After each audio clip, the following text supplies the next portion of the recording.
JIS গ্রুপের সহযোগিতায় association of Indian universities তাদের ১০০তম বর্ষে পূর্বাঞ্চলীয় ক্ষেত্রের উপাচার্য সম্মেলনের আয়োজন করেছিল আজ।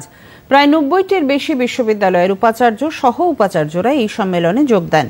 কলকাতায় দুদিনব্যাপী এই সম্মেলনের আজ আনুষ্ঠানিক উদ্বোধন করলেন রাজ্যপাল ডক্টর সিভি আনন্দ বোস। উপস্থিত ছিলেন সর্দার তরণজিৎ সিং, অধ্যাপক পার্থ প্রতিম চক্রবর্তী, অধ্যাপক VN রাজাশেখরন পিল্লাই সহ আরও অনেকে।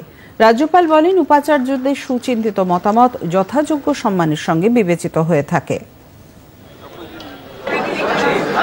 Vice Chancellor's selection will be done with great application of mind.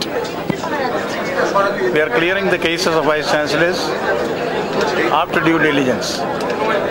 One after the other we are doing that. The other universities also will be getting appropriate Vice Chancellors very soon.